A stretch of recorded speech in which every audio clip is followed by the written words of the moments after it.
মিথ্যা। আল্লাহ নিজে যুক্তি দিচ্ছেন, আনতুম আশাদ্দু খালকান আমিস সামাউ বানাহা। ওই কাফেরেরা, তোমরা যারা পরকালকে অস্বীকার করো, তোমাদেরকে উঠাইতে পারবো না যারা তোমরা বলছো, তোমাদেরকে সৃষ্টি করা কঠিন না ওই বিশাল আকাশটাকে সৃষ্টি করা কঠিন? ওই বিশাল আকাশটাই তো আমি আল্লাহ সৃষ্টি করেছি, জোরে কোন সুবহানাল্লাহ। তত বড় আকাশটারে যিনি বানাইতে পারলেন, সে খোদা বুঝি তোমাকে তৈরি করতে পারবেন? আল্লাহ পাক বলছেন, ফানজুর ইলা আসারি রাহমাতিল্লাহি কাইফা ইউহিল আরদা বা'দা মাউতিহা। লক্ষ্য করে দেখো এই পৃথিবীর মাটিকে আল্লাহ কিভাবে জিন্দা করেন। মুর্দা মাটি, এই মাটি চৈত্র বৈশাখ মাসে প্রখর রোদে মাটি ফেড়ে চৌচির হয়ে যায়। এই ফেটে যাওয়া চৌচির মাটিতে আল্লাহ পাক বৃষ্টির পানি দিয়ে এই মাটিকে, এই মৃত্যু মাটিকে আল্লাহ পাক যেভাবে জিন্দা করেন, ইন্না যালিকা লামুহিল মাউতা ওয়া হুয়া আলা কুল্লি শাইইন কাদির, সে আল্লাহ পাক তোমরা মরলে পরে আবার এভাবে জিন্দা করতে পারবেন। জোরে কোন সুবহানাল্লাহ। আমার ভাইয়েরা, আল্লাহ পাকের পরে বলেন, দেখো মৃত্যু জমিনকে কেমনে জিন্দা করি। আল্লাহুল্লাযী আরসালার রিয়াহা ফাতুসিরু সাহাবা ফাসুকনাহু ইলা বালাদিন মাইয়িতিন ফাআহইয়ানা বিহিল আরদা বা'দা মাউতিহা কাযালিকান নুশুর। আমি আল্লাহ রাব্বুল আলামিন ওই সমুদ্রের নোনা পানিগুলোকে, সমুদ্রের লবণাক্ত পানিগুলিকে বাষ্পীয় আকারে উত্থিত করে মেঘমালায় পরিণত করি, আর এরপরে বাতাসকে হুকুম করি, বাতাস এই মেঘটারে টেনে নিয়ে যাও অমুক জায়গায়। মেঘ চলে এলো, আল্লাহ রাব্বুল আলামিন বলেন, মেঘ এবার বিন্দু বিন্দু করে বৃষ্টি বর্ষণ করে দে। আমার হুকুমে ওই পানিগুলি বৃষ্টি হয়ে বিন্দু বিন্দু হয়ে জমিনে পতিত হয়। আল্লাহ বলেন, এভাবে করে বৃষ্টির পানি দিয়া মরা জমিনকে জিন্দা করে দিয়া নববধূ গর্ভধারণের যেমন প্রস্তুতি নেয়, বৃষ্টির পানি পায়া মরা জমিন তেমন ফসল ধারণের জন্য প্রস্তুতি নিয়ে নেয়। সুবহানাল্লাহ বিহামদিহি। এইটা যেভাবে আমি করি, কাযালিকান নুশুর, এইভাবে করে তোমাদের কি কিয়ামতের দিন আমি জিন্দা করতে পারবো? কেমনে অস্বীকার করো? কাইফা তাকফুরুনা বিল্লাহি ওয়া কুনতুম আমওয়াতান ফাহইয়াকুম সুম্মা ইউমীতুকুম সুম্মা ইলাইহি তুরজাউন। কি করে তুমি আমাকে, আমি আল্লাহকে অস্বীকার করো?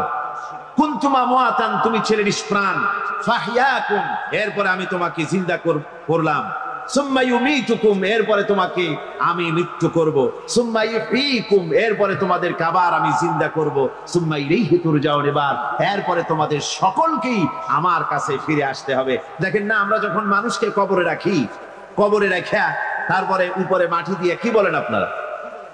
মিনহা খালাকনাকুম, পড়েন, মিনহা খালাকনাকুম ওয়া ফিহা নুঈদুকুম ওয়া মিনহা নুখরিজুকুম তারাতান উখরা। হে বান্দা, এই মাটি দিয়া তোরে তৈরি করা হয়েছিল, এই মাটির ভিতরে রেখে গেলাম, আবার এই মাটি থেকে আল্লাহ রাব্বুল আলামিন তোমারে জিন্দা করবেন। কিয়ামতের ময়দানে সকলকে উঠতে হবে সেখানে আল্লাহর দরবারে। আল্লাহ পাক বলছেন, বান্দা কেমনে অস্বীকার করো? ইন কুনতুম ফি রাইবিম মিনাল বা'স ফাইন্না খালাকনাকুম মিন তুরাব। পরকালকে যারা অস্বীকার করো, কিয়ামতে উঠতে হবে, এটাকে কিভাবে অস্বীকার করো? চিন্তা করে দেখো, তুমি নিষ্প্রাণ মাটি ছিলে, সেই মাটি দিয়েই আমি তোমাকে তৈরি করেছি। আবার আল্লাহ পাক মানুষকে আরো বুঝান, কিয়ামত আছে, পরকাল হবে, আল্লাহর দরবারে উঠতে হবে। আলাম ইয়াকুনু ফাতাম মিন মানিজ্জিয়ুমনা, তুমি কি মাতৃগর্ভে নিক্ষিপ্ত এক ফোঁটা পানি ছিলে না? সুম্মা কানা আলাকাতান ফাখালাকা ফাসাওয়া, এরপরে তোমাকে মাংসপিণ্ডে, জমাট রক্তে মাংসপিণ্ডে পরিণত করা হলো। এরপরে তোমাকে সুন্দর করে তোমাকে সুগঠিত করা হলো।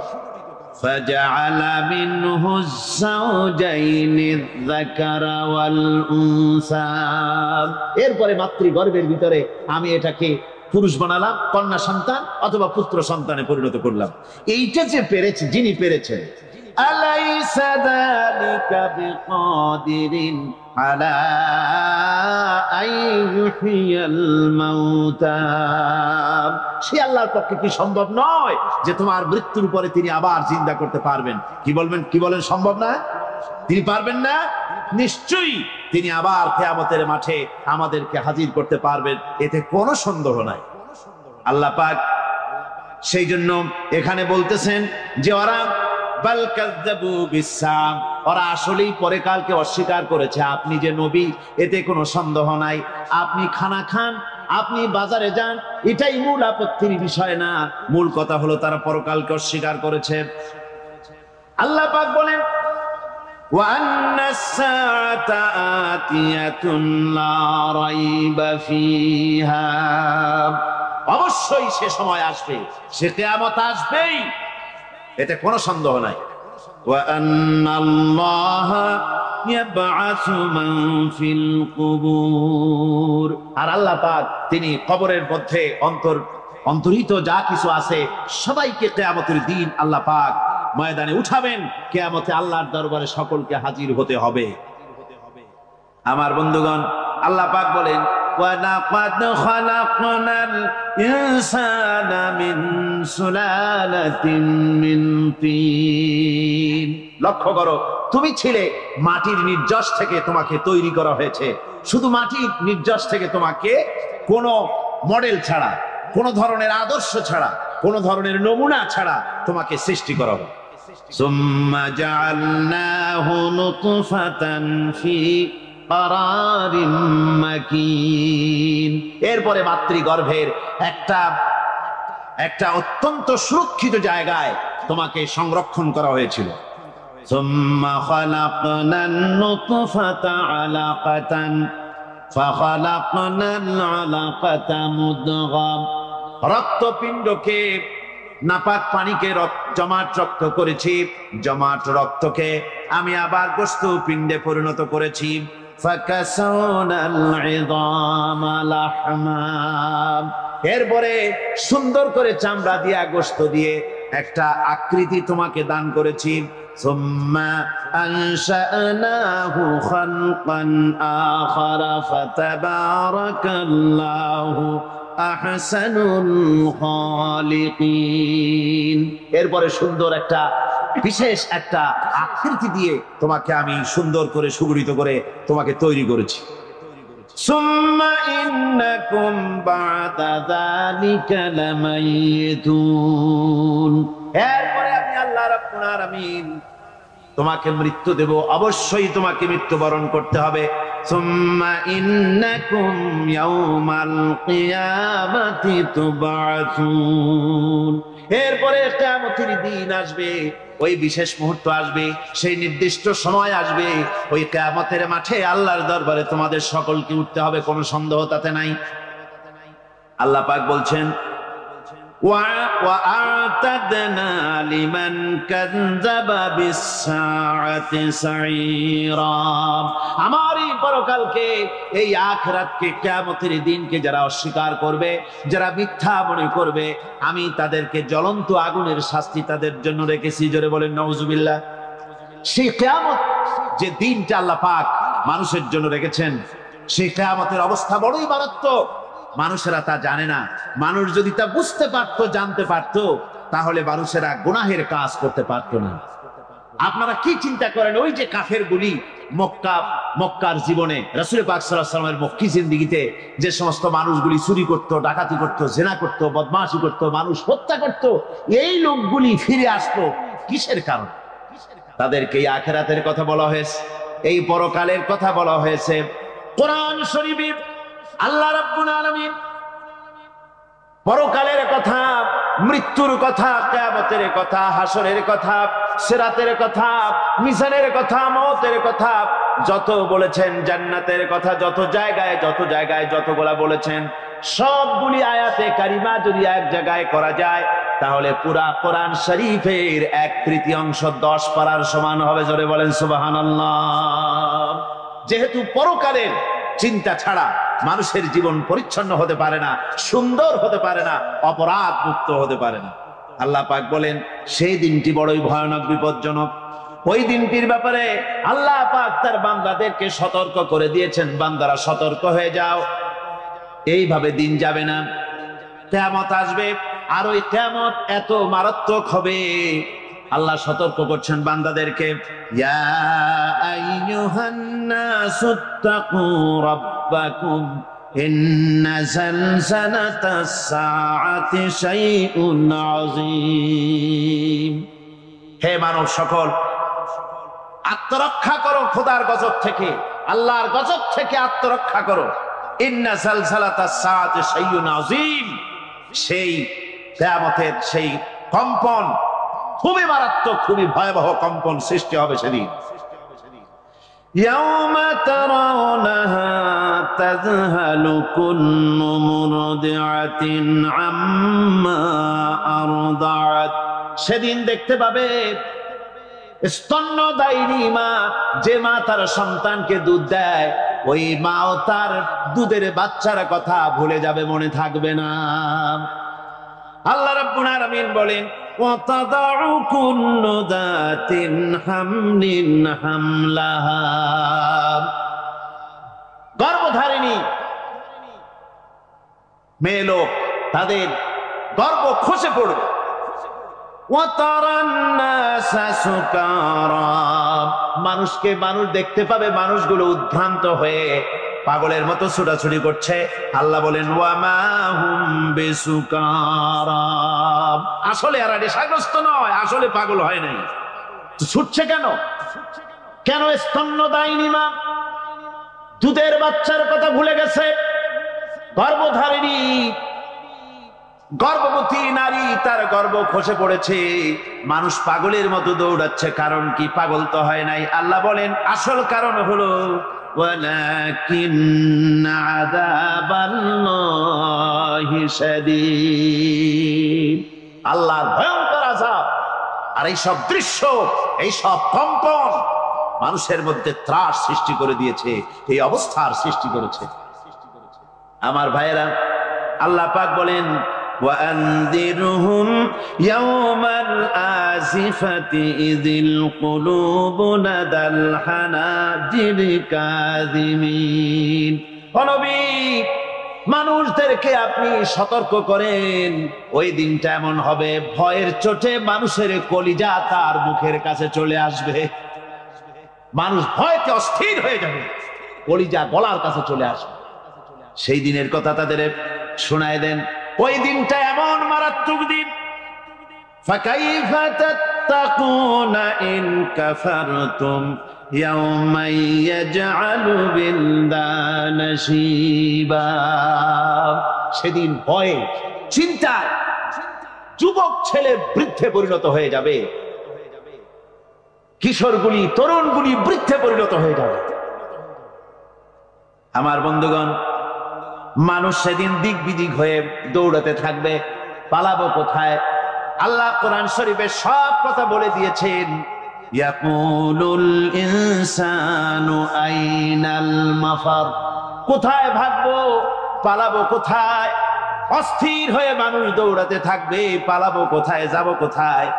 আল্লাহ বলেন কাল্লা লা ওয়াজারা ইলা রাব্বিকা ইয়াউমাইযিনিল মুস্তাকার, ভাগবার কোনো রাস্তা নাই, পালাবার কোনো পথ নাই, একমাত্র তোমার রব ছাড়া, আল্লাহর দরবার ছাড়া পালানোর কোনো রাস্তা যারা নাই। আমার বন্ধুগণ, এই কঠিন সময়, এই কঠিন দিনে, পরকালের এই দিনে, কিয়ামতের এই মারাত্মক অবস্থায় সকলকে উঠতে হবে। আল্লাহ পাক বলেন এরপরে কিয়ামত অনুষ্ঠিত হয়ে যাবে। সূরা ফুরকানে আল্লাহ বলছেন ইযা রাআতুহুম মিন মাকানিন বাঈদিন সামিউ লাহা তাগায়ুযান ওয়া যাফীরা। যখন তাদেরকে জাহান্নাম দেখতে পাবে, অর্থাৎ জাহান্নামের যখন তারা জাহান্নামের দিকে অগ্রসর হবে, তখন তারা দূর থেকেই জাহান্নামের ক্রোধ এবং তেজস্বী আওয়াজ শুনতে পাবে। জাহান্নামের আওয়াজ, বিকট আওয়াজ। ওই যে কক্সবাজারের সমুদ্র সৈকতে ভ্রমণ করতে গিয়ে সমুদ্রের তুফানের আওয়াজ শুনছেন না? কথা কন না কেন? সমুদ্রের তুফানের আওয়াজ শুনেছেন তো? এইটা কি? এটা কিছুই না, এর থেকে মারাত্মক আওয়াজ, তেজস্বী ক্রোধের আওয়াজ কানের মধ্যে আসতে থাকবে জাহান্নামীদের। আল্লাহ রাব্বুল আলামিন বলেন ওয়াইদা উলকু মিনহা মাকানান দায়্যিকাম মুকাররানিনা দাউ হুনালিকা সুবুরা। যখন তাদেরকে হাত পা বেঁধে এই জাহান্নামের কোন সংকীর্ণ জায়গায় ফেলে দেওয়া হবে, তখন দাও হুনালিকা সুবুরা, তারা তখন নিজেদের ধ্বংস এবং মৃত্যু কামনা করবে। আল্লাহ বলেন লা তাদউল ইয়াওমা সুবুরান ওয়াহিদান ওয়াদউ সুবুরান কাসীরা। আজকে এক মৃত্যু ডেকো না, অসংখ্য মউত ডাকো। আজকে মউত আর তোমাদের আসবে না, অসংখ্যবার ডাকলেও মউত তোমাদের আসবে না। এই যে জাহান্নাম, যে জাহান্নামের দিকে তাদের নিয়ে যাওয়া হবে, আল্লাহকে অস্বীকার করলে, নবীকে অস্বীকার করলে, ইসলামকে অস্বীকার করলে, আল্লাহর নবীর নবুয়তকে অস্বীকার করলে তাদের জায়গা হবে জাহান্নাম। আর সে জাহান্নাম এত মারাত্মক, এত কঠিন জায়গা, যে জায়গা সম্পর্কে আল্লাহ পাক বলছেন ইন্নাহু মান ইয়াতি রাব্বাহু মুজরিমান ফাইন্না লাহু জাহান্নামা লা ইয়ামুতু ফিহা ওয়া লা ইয়াহইয়া। অপরাধী হয়ে যে লোক আল্লাহর দরবারে উপস্থিত হবে, তার জন্য জাহান্নাম হবে, জাহান্নামে আল্লাহ দিবেন।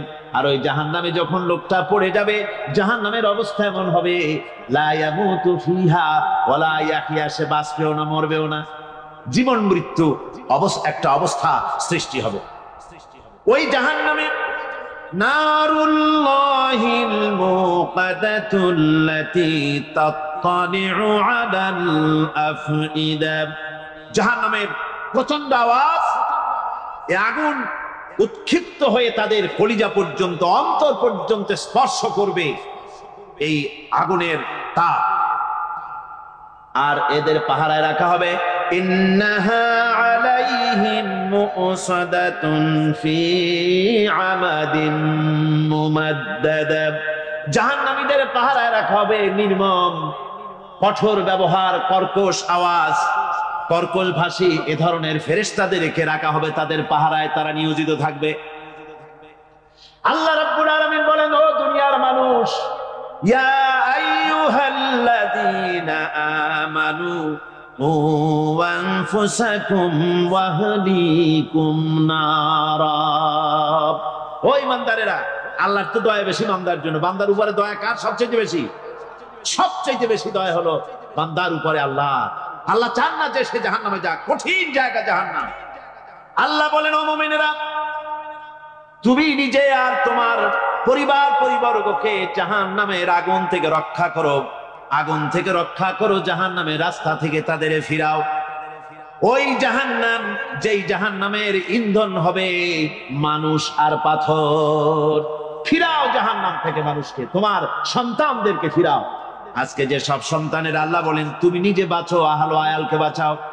যে সব সন্তান তোমার নামাজ নাই, রোজা নাই, আল্লাহ পরকালের চিন্তা নাই, যারা ইসলামকে বিশ্বাস করে না, যারা মনে করে কোরআন হচ্ছে বেহেশত দোজখের কথা শুধু, ওতে কোন মানুষের অর্থনীতি, সমাজনীতি, রাজনীতির ব্যাপার নাই, মানুষের জীবনের দরকারি জিনিসগুলি সেখানে নাই। সুতরাং আমরা যদি দুনিয়ায় সুখ সমৃদ্ধি পেতে চাই, তাহলে আমাদেরকে মানুষের তৈরি করা মতবাদ মানতে হবে। এইভাবে ছেলেরা যখন মানুষের তৈরিকার মতবাদের এদিকে যখন দৌড়ায়, মা বাপ যদি তাদেরকে না ফিরায়, জাহান্নাম থেকে বাঁচাবার জন্য যদি চেষ্টা না করে, কিয়ামতের দিন ওই সন্তানেরা জাহান্নামে, যখন জাহান্নামের অর্ডার তাদের হয়ে যাবে, তারা বলবে রব্বানা আরিনাল্লাযাইনি আদাল্লানা, হে আমার প্রভু, কে আমাদেরকে গোমরাহ করে দিল, মিনাল জিন্নি ওয়াল ইনসি, জিনের ভিতর থেকে, মানুষের ভিতর থেকে, আমাদের নেতারা, আমাদের মা বাপ, আমাদের মুরব্বী, তারা আমাদেরকে বিভ্রান্ত করলো, তোমার রাস্তা থেকে সরায় দিল। ওরা কই? ওদেরকে নিয়ে আসো। আমাদের কি এই খারাপ রাস্তা থেকে ফিরায় নাই, জাহান্নামের পথে চলেছি, আমাকে ফিরায় নাই। ও আল্লাহ, আজকে জাহান্নামে যাওয়ার আগে ওই মা বাপ আর মুরব্বী আর নেতাগুলি নিয়ে আসো। নাজআলহুমা তাহতা আকদামিনা লিয়াকুনা মিনাল আসফালিন, নিয়ে আসো ওদেরকে পায়ের তলে রেখে তারপরে জাহান্নামে যাব। আমার ভাইরা, যে ছেলে আজকে মানুষের তৈরি করা মতবাদের আন্দোলন করছে, সেকুলারিজম করছে, সোশ্যালিজম করছে, ক্যাপিটালিজম করছে, তারপরে ন্যাশনালিজম করছে, হাজারো মতবাদের দিকে আকৃষ্ট হয়েছে আপনার ছেলে, আপনার স্ত্রী, আপনার বোন, আপনার ভাই, আপনি জেনে শুনে তাদেরকে ফিরাচ্ছেন না, আল্লাহ রাস্তায় আনতেছেন না। কিয়ামতের দিন ওরা পালাইতে যাবে এবং ওদের এই অপরাধের কারণে, ফিরানোর কারণে, সহযোগিতা করার কারণে কিয়ামতের দিন অবস্থা করুণ হয়ে যায়। এই জন্য আল্লাহ রাব্বুল আলামিন বলছেন, হে বিশ্বাসীরা, আমাকে তোমরা যারা বিশ্বাস করেছো, ঈমান এনেছো, নিজে বাঁচো আর নিজের আহল আয়ালকে জাহান্নামের আগুন থেকে বাঁচাও।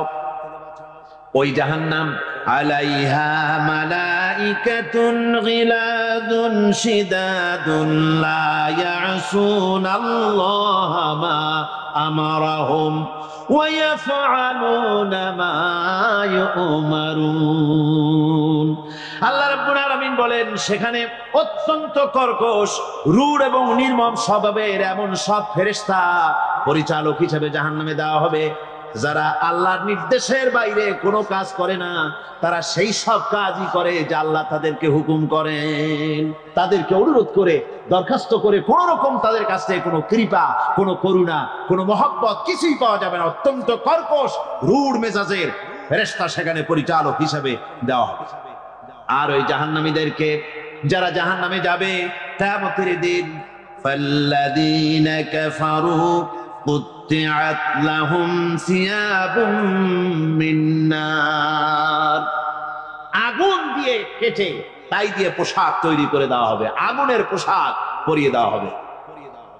আগুনের পোশাক গায়ে পরিয়ে দেওয়ার পরে কুল্লামা নাদিজাত জুলুদুহুম বাদদালনাহুম জুলুদান গায়রাহা, একবার চামড়া পুড়ে যাবে, জাহান্নামের আগুনে চামড়া পুড়ে গলে যাবে, আবার আল্লাহ রাব্বুল আলামিন নতুন করে চামড়া পরিয়ে দিবেন, যাতে করে শাস্তির তীব্রতা অনুভব করতে পারে। জোরে কোন নাউজুবিল্লাহ। আমার ভাইরা, জাহান্নামীরা ক্ষুধার যন্ত্রণায়, তৃষ্ণার যন্ত্রণায় আকাশের দিকে তাকায় থাকবে, উপরের দিকে তাকায় থাকবে, বলবে, আরে যদি একটু বৃষ্টি হতো, মেঘ হতো। হঠাৎ করে দেখবে যে উপরে কালো মেঘ হয়ে গেছে, মনে করবে যে এবার বুঝি বৃষ্টি হবে, পানি পান করব। মেঘ তারা দেখতে পেল, মেঘের ভিতর থেকে অল্পক্ষণের ভিতরে গরম পানি পড়বে, এমন গরম পুঁজ, এমন গরম রক্ত পড়বে, যেগুলি পান করলে পরে সঙ্গে সঙ্গে পেটের নাড়ি, ভুঁড়ি আর কলিজা পিছনের দরজা দিয়ে সব বেরিয়ে যাবে। নাউজুবিল্লাহি মিন যালিক। হে আল্লাহ, এই কঠিন অবস্থা থেকে তুমি আমাদেরকে হেফাজত করো। জোরে বলেন আমিন।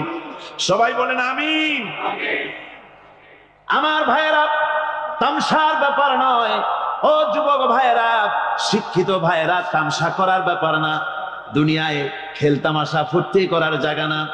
जगह जी लगाने के लिए ये दुनिया नहीं है, ये इबरत की जा है, तमाशा नहीं है।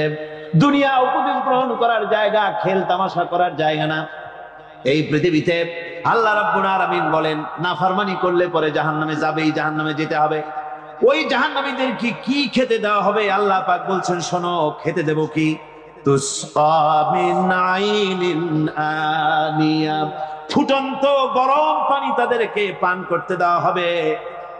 লাইসা লাহুম তুআমুন ইল্লা মিন দারি, কাঁটা যুক্ত ঘাস তাদেরকে খেতে দেওয়া হবে।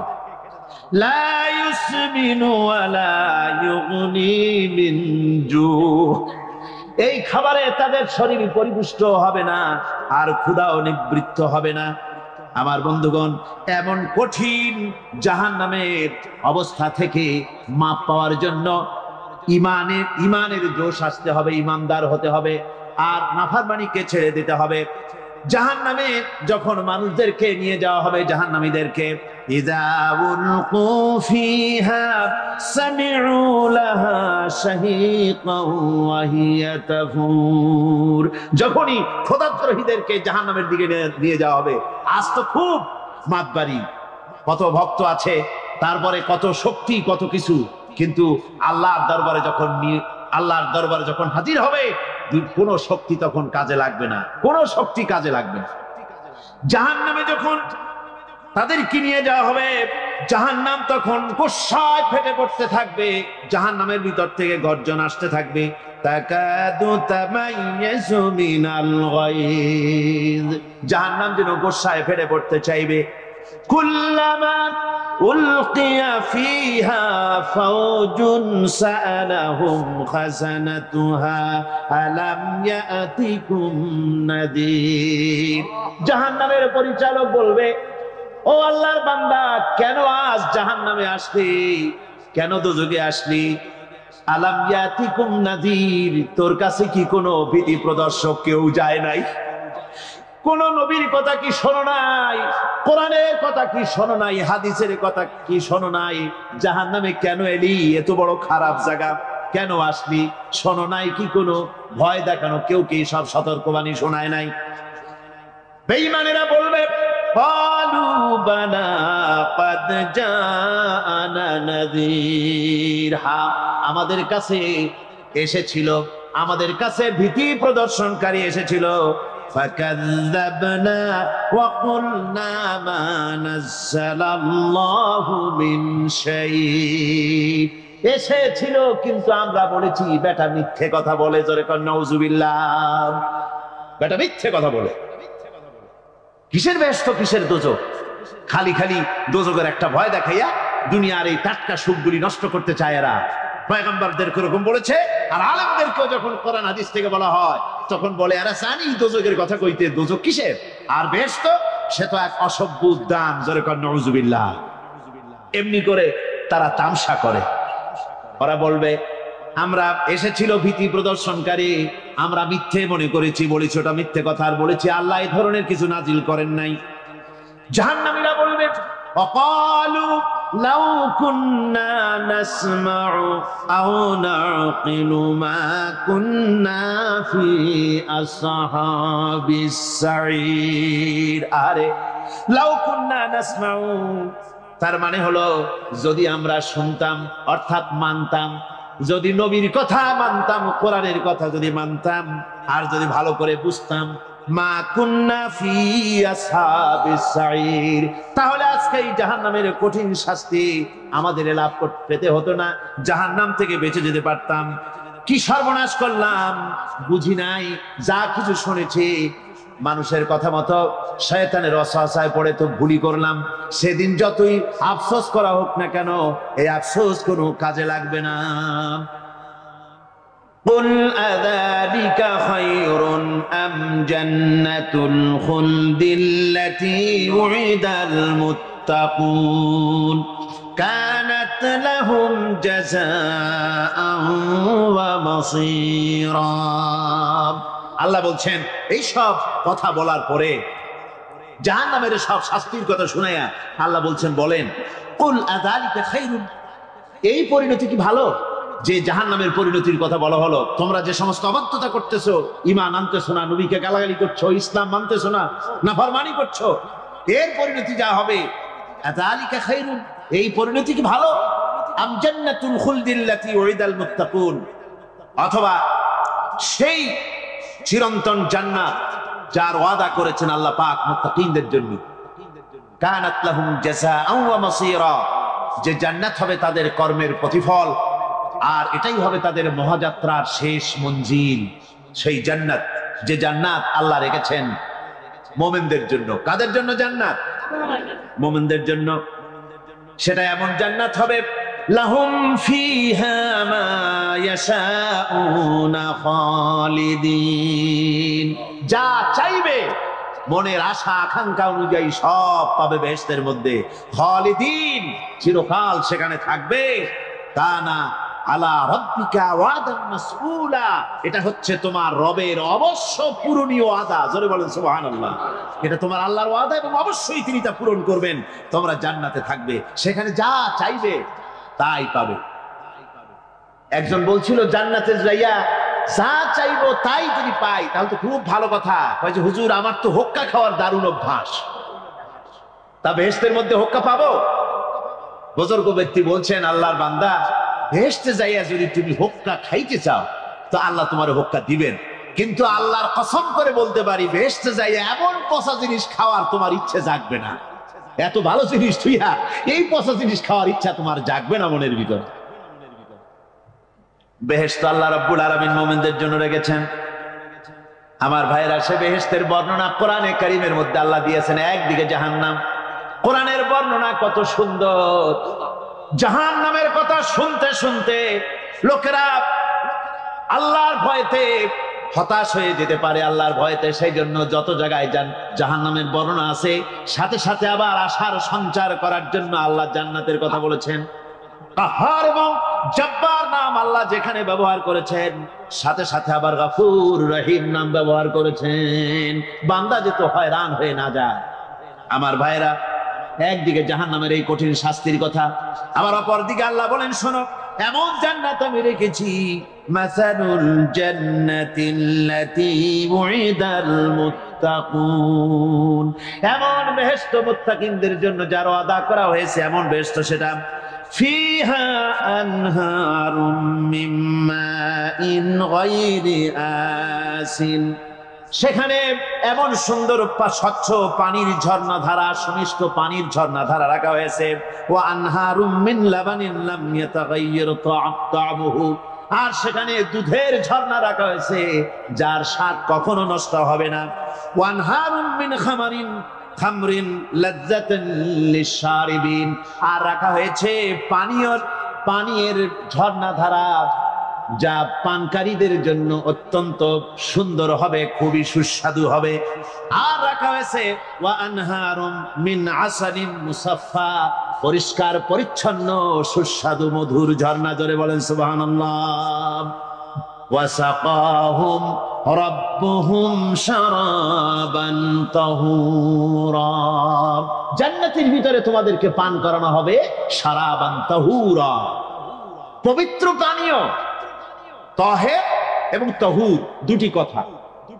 তাহের বলা হয় সেই জিনিসকে যা নিজে পাক আর একজনকে পাক করতে পারে না, যেমন মধু, যেমন তেল, যেমন দুধ নিজে পাক, কিন্তু দুধ দিয়ে যদি কেউ গোসল করে, দুধ দিয়ে যদি কেউ উজু করে, ও নিজে পাক কিন্তু আপনাকেও পাক করতে পারবে না। এটার নাম হচ্ছে তাহের। আর তাহুর বলা হয় সেই জিনিসকে যে নিজেও পাক এবং অন্যকেও পাক করে দিতে পারে, যেমন পানি। পানি নিজে পাক, ওটার দ্বারা উজু করলে, গোসল করলে সেও কি হবে? পাক হয়ে যাবে। আল্লাহ তাই বলেন জান্নাতের ভিতরে ওয়াসাকাহুম রাব্বুহুম শারাবান তাহুরা, জান্নাতের ভিতরে শরাবে তাহুর পান করানো হবে। ওই শরাবটা নিজেই পাক, আর যে পান করবে তাকে আরো পরিচ্ছন্ন পবিত্র করে দেবে। জোরে বলেন সুবহানাল্লাহ। সেই শরাব হবে এমন, খিতামুহু মিস্ক, যার মুখগুলি সুন্দর করে সুগন্ধ জিনিস দিয়ে, সুগন্ধি দিয়ে, মিস্ক দিয়ে আটকানো রয়েছে। তারপরে কি? ওয়াফি যালিকা ফালিয়াতানাফাসিল মুতানাফিসুন, এবার এই শরাব পান করার জন্য, এই পবিত্র পানীয় পান করার জন্য প্রতিযোগিতা করো। কে তোমরা প্রতিযোগিতা করে তার কাছে যেতে পারো? কিয়ামতের দিন আল্লাহ পাক জান্নাতে এই জিনিস পান করাবেন, আর ওই পাগলেরা কয় মদ খাওয়াবে। জোরে কেন নাউজুবিল্লাহ। যার যা অভ্যাস সেটাই সে নিজেও তাই চিন্তা করে।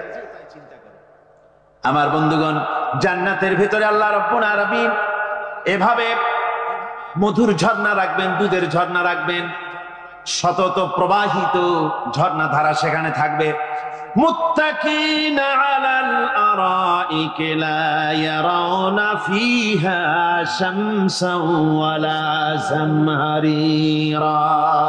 জান্নাতীরা ঠেস দিয়ে ছায়ার মধ্যে আরাম করে বসে থাকবেন, না তাদেরকে সূর্যের তাপ জ্বালাতন করবে আর না তাদের সেখানে কোনো কষ্ট হবে। এমনি করে আরাম করে তারা তার ভেতরে থাকবে, আর সেখানে তাদেরকে সুন্দর করে ছায়া সুনিবিড় এক সুন্দর জান্নাতের ভেতরে এক সুন্দরতম পরিবেশের মধ্যে আল্লাহ রাব্বুল আলামিন তাদেরকে সেখানে রাখবে। এরপরে তারা ওয়াইদা রাআইতা সুম্মা রাআইতা নাঈমান ওয়া মুলকান কাবীরা। সেখানে যেদিকেই তাকাবে সেদিকেই শুধু নিয়ামতের সাম্রাজ্য দেখতে পাবে, শুধু নিয়ামত আর নিয়ামত, এগুলি তাদের চোখে পড়বে। সেখানে না সূর্যের তাপ আর না শীতের প্রকোপ, কোনো কষ্ট নাই, মানুষের শরীর থেকে ঘামও বেরোবে না, সেখানে বার্ধক্য এসে কাউকে পীড়া দিবে না। হুজুর একজন বুড়া লোককে বলছিলেন, মিয়া তুমি তো বেহেশতে যাবে না, তুমি তো বুড়া মানুষ, তুমি তো বেহেশতে যাইতে পারবে না। লোকটা কান দিয়ে অস্থির হয়ে গেছে। রাসূল বলছেন যে বেহেশতে বুড়া মানুষ যাবে না, তাহলে তো আমার উপায় নাই। হুজুর বলছেন না, তুমি যখন বেহেশতে যাবে তুমি যুবক হয়ে যাবে। সুবহানাল্লাহ ওয়া বিহামদিহি। একজন কালো মানুষ হুজুর বলছেন যে কালো মানুষ বেহেশতে যাবে না, সে তো একদম কান্দিয়া হয়রান। হুজুর বলছেন দেখো তুমি যখন বেহেশতে যাবে তুমি কালো থাকবে না, তুমি সুন্দর সুশ্রী হয়ে যাবে। সুবহানাল্লাহ। আমার ভাইয়েরা, ওই জান্নাতের ভিতরে আল্লাহ রাব্বুল আলামিন অগণিত নিয়ামত মানুষের জন্য রেখেছেন, নিজের বান্দার জন্য রেখে দিয়েছেন।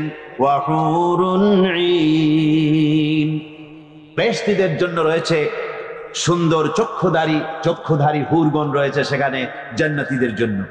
কামসালিল লুউলুইল মাকনুন, যেন সে এতই সুন্দর, যেন গোপনে রক্ষিত মুক্তার মতো, মুক্তা সদৃশ। এভাবে সুন্দর সুন্দরী হুরদেরকে আল্লাহ রাব্বুল আলামিন তার বান্দাদেরকে সেখানে রেখেছেন। লা ইয়াসমাউনা ফিহা লাগওয়ান ওয়ালা তা'সীমান ইল্লা কিলান সালামান সালামা। কোন পাপ সেখানে মানুষ দেখবে না, কোন বাজে কথা সেখানে শুনবে না, শুধু শান্তি আর শান্তি। আল্লাহ রাব্বুল আলামিন মুমিন বান্দাদের বলবেন, উদখুলুল জান্নাতা আনতুম ওয়া আজওয়াজুকুম তুহবারুন। আল্লাহ রাব্বুল আলামিন বলবেন, ও আমার বান্দারা জান্নাতে প্রবেশ করো, তোমাদের স্ত্রীদেরকে সাথে নিয়ে জান্নাতে চলে যাও। সুবহানাল্লাহ ওয়া বিহামদিহি। তোমাদের স্ত্রীদেরকে নিয়ে সাথে করে নিয়ে জান্নাতের ভিতরে চলে যাও, সেখানে তোমরা আরামে থাকো। ইউতাফু আলাইহিম বিসহাফিম মিন যাহাবিন ওয়া আকওয়াবিন ওয়া ফিহা মা তাশতাহিল আনফুসু ওয়া তালাজ্জুল আ'য়ুন ওয়া আনতুম ফিহা খালিদুন। তাদের সামনে সেখানে স্বর্ণ নির্মিত থালা এবং সমস্ত পাত্র তাদের সামনে ঘুরতে থাকবে। তারা সেখানে আরামে মন ভোলানো সাজ সজ্জা সরঞ্জামাদি ইত্যাদি দেখে তারা সেখানে অবাক হয়ে যাবে।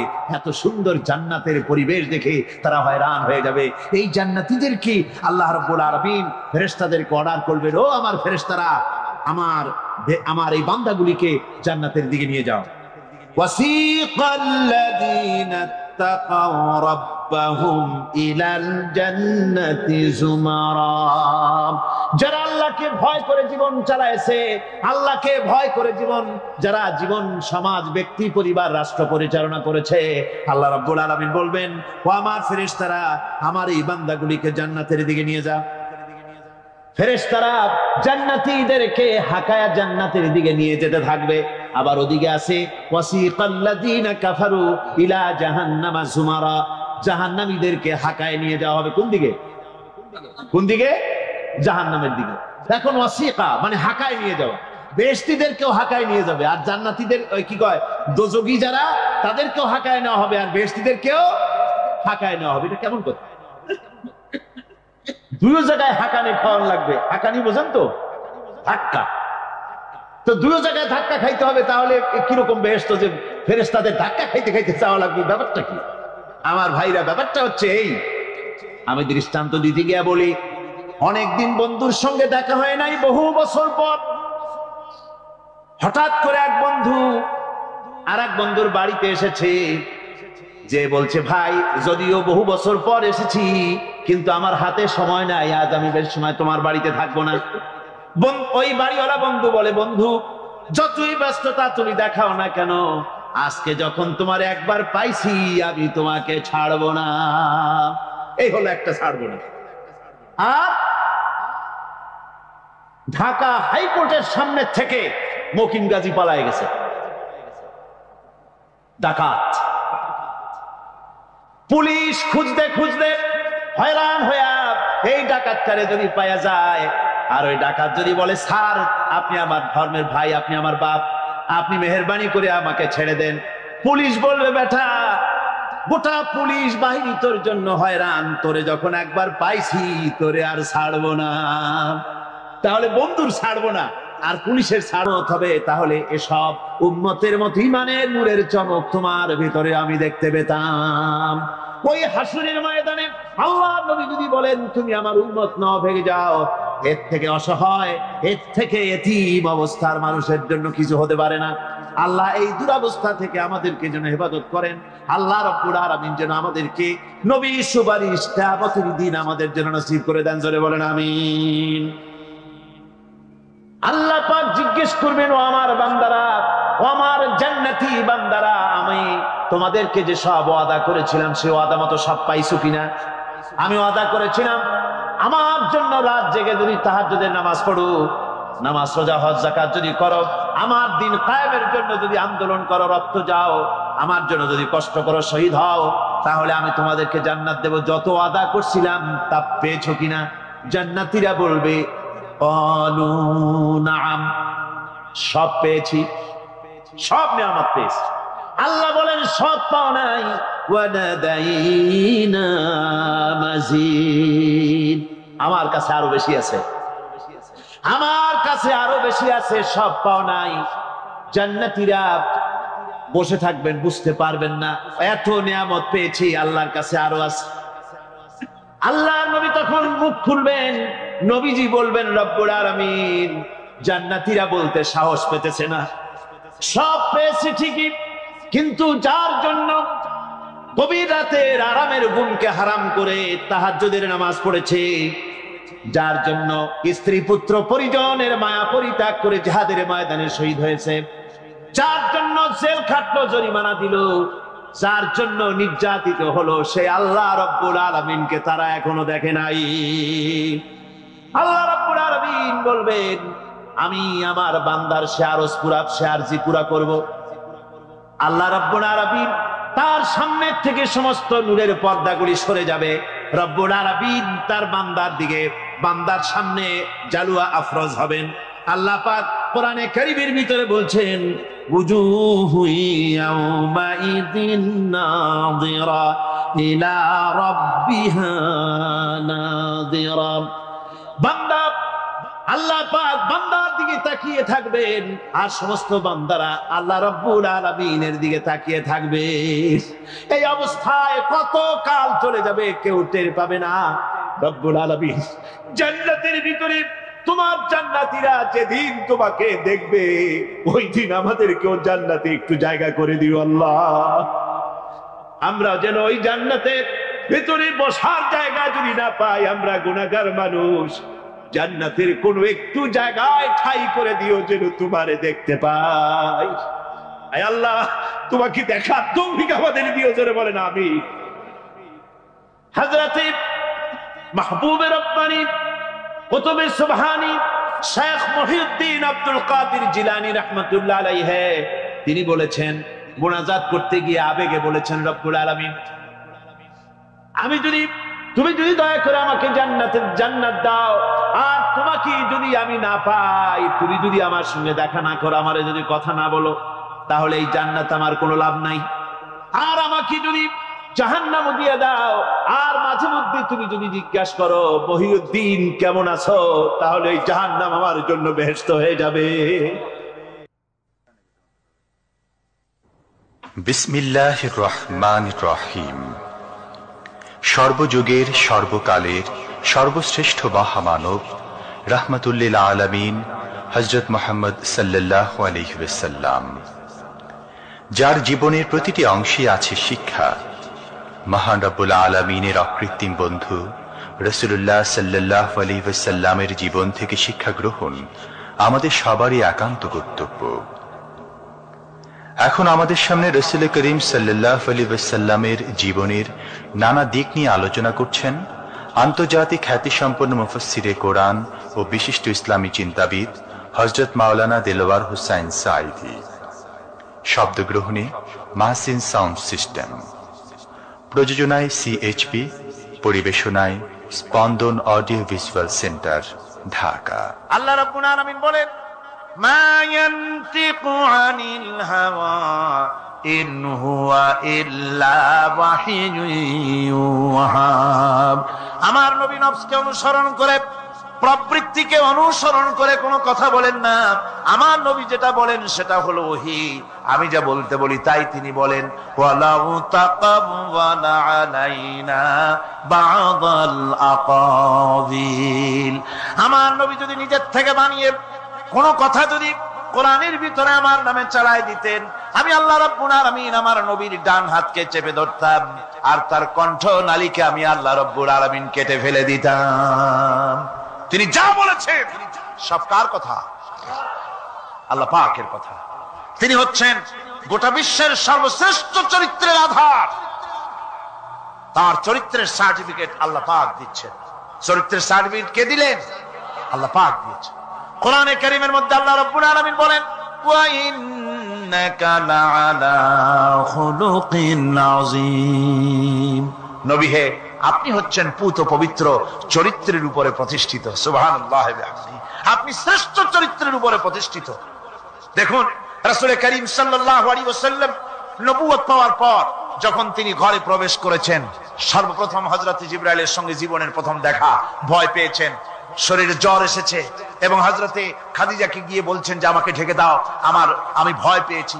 হযরতে খাদিজাতুল কুবরা রাদিয়াল্লাহু তাআলা আনহা তিনি রাসূলকে বলছেন, আবুল কাসেম, হে কাসেমের পিতা, আপনার ভয় পাওয়ার কোনো কারণ নাই। আপনাকে জিন বা শয়তান কোনো অনিষ্ট করতে পারে না, কারণ আপনি এতিমদেরকে, মিসকিনদেরকে খেতে দেন, আপনি বিধবাকে আশ্রয় দেন, আপনি প্রতিবেশীর হক আদায় করেন, আপনি আত্মীয়দের হক আদায় করেন। কি সার্টিফিকেট দিচ্ছেন? স্ত্রী তো স্বামীর জন্য ভালোবাসা দিতে পারে, মহব্বত দিতে পারে, জান দিতে পারে, কিন্তু ঈমান তো আনতে পারে না। ঈমান আনা তো এত সহজ ব্যাপার না। কিন্তু রাসূল করিম সাল্লাল্লাহু আলাইহি ওয়াসাল্লাম যখন তাকে তাওহীদের দাওয়াত দিলেন, রিসালাতের দাওয়াত দিলেন এবং বললেন আমি নবী, হযরত খাদিজা এক মুহূর্ত দেরি করেন। হযরতে খাদিজা তার কাছে রাসূলুল্লাহ যখন রিসালাতের দাওয়াত পেশ করলেন, সঙ্গে সঙ্গে হযরত খাদিজা পড়ে নিলেন, লা ইলাহা ইল্লাল্লাহু মুহাম্মাদুর রাসূলুল্লাহ।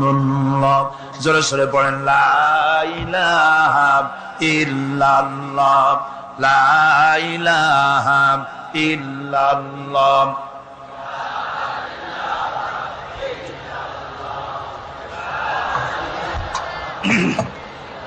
মুহাব্বতের সাথে জোরে জোরে পড়েন, লা ইলাহা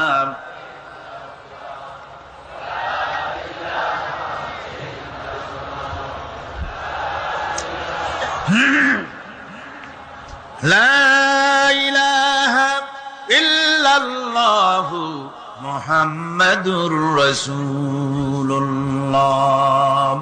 আমার বন্ধুগণ, রাসূল করিম সাল্লাল্লাহু আলাইহি ওয়াসাল্লামের উপরে স্ত্রী ঈমান আনলেন। খাদেম ছিলেন হযরতে যায়েদ। খাদেম তো তার প্রভুর জন্য জান দিতে পারে, মাল দিতে পারে, মহব্বত করতে পারে, সব পারে। খাদেম ঈমান আনতে পারে না, যেহেতু খাদেমের কাছে তার সাহেবের ইনস এন্ড আউট, তার ভেতর বাইরে সবকিছুই পরিষ্কার থাকে। হযরতে রাসূলের খাদেম ছিলেন হযরতে যায়েদ। হযরত যায়েদ তার উপরে যখন 15 বছর খাদেম ছিলেন রাসূলুল্লাহ, হুজুর যখন তার কাছে দাওয়াত পেশ করলেন, যখন রিসালাতের দাওয়াত পেশ করলেন, তাওহীদের দাওয়াত দিলেন, খাদেম যায়েদ একটু চিন্তা করলেন না, সাথে সাথে পড়লেন লা ইলাহা ইল্লাল্লাহু মুহাম্মাদুর রাসূলুল্লাহ। রাসূলের বন্ধু ছিলেন হযরত আবু বকর সিদ্দিক রাদিয়াল্লাহু তাআলা আনহু। 20 বছরের বন্ধু। কত বছরের বন্ধু? 20 বছর। 20 বছর বসে একজন বন্ধু আর একজন বন্ধুকে চিনতে মোটেই কিছু বাকি থাকে না। হযরত আবু বকর রাদিয়াল্লাহু তাআলা আনহু তার কাছে যখন রাসূলুল্লাহ নবুয়তের দাওয়াত পেশ করলেন, হযরতে আবু বকর রাদিয়াল্লাহু তাআলা আনহু এক মুহূর্ত দেরি করেন নাই, বলেছেন আপনার চরিত্র নবুয়তের চরিত্র আগেই বুঝতে পেরেছি, সাধারণ মানুষের চরিত্র এমন হতে পারে না। তিনিও কালেমা পড়ে মুসলমান হয়ে গেলেন। সাহাবায়ে কেরাম রাসূলের প্রতি এই মোহাব্বত, এই শ্রদ্ধা তারা পোষণ করেছেন। নবী তার চরিত্র দিয়ে মানুষের সামনে নিজেকে প্রকাশ করেছেন। তার চরিত্র দুই রকম ছিল না, চরিত্র একরকম ছিল। ব্যক্তিগত চরিত্র আর পারিবারিক চরিত্র দুই রকম না। তার ব্যক্তিগত যে চরিত্র ওইটাই ছিল তার ঘরের চরিত্র, যেটা ছিল ঘরের সেটাই ছিল বাইরের। হযরত আয়েশা সিদ্দিকা রাদিয়াল্লাহু তাআলা আনহা সাহাবীদের প্রশ্নের জবাবে বলেছেন রাসূলের চরিত্র হচ্ছে কোরআন। রাসূলের চরিত্র কি? কোরআন। রাসূলুল্লাহ এই পৃথিবীতে কেন আসছেন? আসার কারণ হলো তিনি হচ্ছেন আদর্শ। আল্লাহর নবী বলেছেন লাকাদ কানা লাকুম ফি রাসূলিল্লাহি উসওয়াতুন হাসানা, তোমাদের জন্য গ্রহণযোগ্য মহত্তম আদর্শ হতেছে তোমাদের রাসূল। তোমাদের রাসূলের ভিতরেই তোমাদের আদর্শ রয়েছে, তার কাছ থেকে তোমরা আদর্শ গ্রহণ করো। তিনি এতিমের আদর্শ, শিশুর আদর্শ, কিশোরদের আদর্শ, যুবকের আদর্শ, তরুণের আদর্শ, বৃদ্ধের আদর্শ, পিতার আদর্শ, নানার আদর্শ, স্বামীর আদর্শ, সেনাপতির আদর্শ, শ্রমিকের আদর্শ, রাষ্ট্রপ্রধানেরও সকলের জন্য আদর্শ। যেই যুগে বেহাপনার উলঙ্গপনা দিয়েছিল সমাজ ভর্তি, আল্লাহর ঘর তাওয়াফ করে নারী আর পুরুষেরা উলঙ্গ হয়ে, সেই যুগে রাসূলুল্লাহ যখন কাবা শরীফ রিকনস্ট্রাকশন হচ্ছিল, পুনর্নির্মাণ হচ্ছিল, তখন তিনি বহন করছিলেন পাথরগুলি মাথায় করে। তার চাচা তাকে বললেন তোমার তো বড্ড কষ্ট হচ্ছে, তুমি এখন এইটাকে ঘাড়ের উপরে, লুঙ্গিটা খুলা ঘাড়ের উপরে রেখে তারপর এটা বহন করো। হুজুর যখন লুঙ্গির গিরায় হাত দিয়েছেন খুলবেন এই চিন্তা করে ঘাড়ের উপরে রেখে পাথর বহন করবেন, লুঙ্গির গিটে হাত দিয়েছেন, খোলেন নাই। লুঙ্গির গিটের উপরে হাত রেখে তিনি চিন্তা করলেন এতগুলি লোকের সামনে কাপড়টা খুললে পরে কি শরম হবে। কাপড়টা খোলেনি নাই, শুধু খুললে পরে কি লজ্জা হবে। এই আগাম শরমের অনুভূতিতে মুহাম্মদ সাল্লাল্লাহু আলাইহি ওয়াসাল্লাম বেহুশ হয়ে জমিনের উপরে পড়ে গিয়েছেন। আদর্শ কাকে বলে? শিশুর আদর্শ, কিশোরের আদর্শ, স্বামীর আদর্শ, পিতার আদর্শ, নানার আদর্শ, গোটা পৃথিবীর সমস্ত মানুষের আদর্শ রাসূল করিম সাল্লাল্লাহু আলাইহি ওয়াসাল্লাম। তার কাছে তিনি স্ত্রীদের আদর্শ ছিলেন, তিনি নানার আদর্শ ছিলেন। ইমাম হোসেনকে তিনি কোলে নিচ্ছেন, ঘাড়ে উঠছে বাচ্চা, বুকের উপরে উঠছে। একজন সাহাবী বলছেন হুজুর বাচ্চা পেলে আপনি এত আদর করেন, আমার তো 6-7টা ছেলে মেয়ে, আমি মোটে কোলেও নি না আর জীবনে একবার সুমাও খাই না, আমার মোটে ইচ্ছাই করে না। হুজুর বললেন আল্লাহ যদি তোমার দিলের মধ্যে রহম পয়দা না করেন তো আমি কি করতে পারি। হুজুর বাচ্চাকে নিয়ে আদর করছেন। ইমাম হোসেনকে বলছেন হোসেন কে বড় বলো তো, তুমি বড় না আমি বড়? হোসেন বলছেন নানাজি আমি আপনার থেকে বড়। আশ্চর্য কথা, তুমি আমার থেকে বড় কিভাবে? হোসেন বলছেন নানাজি বলুন তো আপনার পিতার নাম কি? হুজুর বলছেন আমার পিতার নাম আব্দুল্লাহ। হোসেন বলছেন এই আব্দুল্লাহ এই পর্যন্তই শেষ, আপনি তো আমার পিতার মতো পিতা পান নাই, আমার আব্বার মতো আব্বা আপনার আছে। আমার আব্বাকে বলা হয় আসাদুল্লাহিল গালিব, সমস্ত কাফেরদের জন্য বিজয়ী বীর বাঘ আমার আব্বা। এবং আমার আব্বা সম্পর্কে আপনি বলেছেন আনা মাদিনাতুল ইলম ওয়া আলিয়ুম বাবুহা, আমি হচ্ছে একটি জ্ঞানের রাজ্য আর আলী হচ্ছে সেই রাজ্যে প্রবেশের প্রধান তোরণ। আমার বাপের মতো বাপ আছে আপনার? হুজুর আশ্চর্য হয়ে গেলেন, বাচ্চা বলে কি? হোসেন বলছেন নানাজি এবার কোন তো দেখি, এবার বলুন তো দেখি আপনার মায়ের নাম কি? হুজুর বলছেন আমার মায়ের নাম আমেনা। হযরত হোসেন বলছেন এই আমেনা পর্যন্তই শেষ, কয়জনে চিনবে কর? আমার মায়ের মতো একটা মা আপনার আছে? আমার মায়ের মতো একটা মা আপনি পেয়েছেন? আমার মাকে চেনেন? আমার মা হচ্ছেন জান্নাতের সাইয়্যিদাতুন নিসা, জান্নাতের সমস্ত মহিলাদের সরদারিনী আমার মা ফাতিমাতুজ জাহরা রাদিয়াল্লাহু তাআলা আনহা। আমার মায়ের মতো একটা মা আপনি পেয়েছেন? হোসেন বলছেন নানাজি আরো বলবো নাকি? কয় হ্যাঁ বলো। বলছেন নানাজি এবার কোন তো দেখি আপনার নানার নাম কি? হুজুর বলছেন আমার নানার নাম আব্দুল ওয়াহাব। হোসেন বলছেন এবার আপনি মানুষের কাছে জিজ্ঞেস করেন কয়জন এই আব্দুল ওয়াহাব রয়েছেন? আপনি কি আমার নানার মতো একটা নানা পেয়েছেন?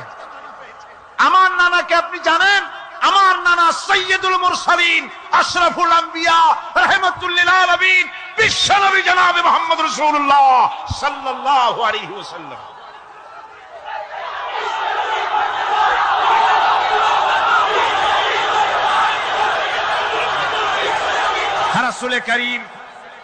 রাসূল করিম সাল্লাল্লাহু আলাইহি ওয়াসাল্লাম হোসেনকে বুকের সাথে জড়িয়ে ধরে হোসেনের ঠোঁটের উপরে, তার চিবুকের উপরে, তার গণ্ডদেশে, তার কপলে বারবার চুমু খেতে লাগলেন আর বললেন, নানা আমি আজকে তোমার সামনে হেরে গেলাম। সুবহানাল্লাহি ওয়া বিহামদিহি। কি আদর করতেন তিনি বাচ্চাদেরকে। রাসূলুল্লাহ রাস্তা দিয়ে যেতেন আর বাচ্চারা খেলাধুলা ছেড়ে রাসূলের কাছে ছুটে আসতো। একবার তো রাসূলুল্লাহ একটা বাচ্চার মাথায় হাত বুলিয়ে খেলা ছেড়ে দিয়ে ছুটে আসছে। হুজুর তাকে জিজ্ঞেস করলেন, তোমার সাথে যে পাখিটা থাকতো সেই লাল পাখিটা কই? ছেলে তো কেঁদে ফেললো। ছেলে বলে ফেললো যে আপনি বিশ্বনবী, আমি একটা ছোট্ট মানুষ, আমার পাখির খবর আপনি রাখেন। সুবহানাল্লাহি ওয়া বিহামদিহি। রাসূলুল্লাহ তার চরিত্র দিয়ে মানুষকে জয় করেছিলেন, মুহাব্বত দিয়ে। তরবারি দিয়ে ইসলাম প্রতিষ্ঠিত হয় নাই, ইসলাম এসেছে মুহাব্বত দিয়ে, উদারতা দিয়ে, ভালোবাসা দিয়ে। তরবারি দিয়ে ইসলাম বিজয় হয় নাই পৃথিবীর বুকে। পিতামাতার প্রতি ভালোবাসা ইসলামের এক মহান শিক্ষা, যা দেখতে পাওয়া যায় রাসূলুল্লাহ সাল্লাল্লাহু আলাইহি ওয়াসাল্লামের চরিত্রে। আল্লাহ রাব্বুল আলামিন বলেন, ওয়াকুল লাহুমা কাওলান কারীমা। মা বাবার সঙ্গে সম্মানজনক কথা বলো, খবরদার বেয়াদবি করবে না। আর মা বাপের জন্য, তাদের জন্য আমি আল্লাহ রাব্বুল আলামিনের কাছে দোয়া করো, রব্বিরহামহুমা কামা রাব্বায়ানি সাগীরা। পড়েন সবাই, রব্বিরহামহুমা কামা রাব্বায়ানি সাগীরা।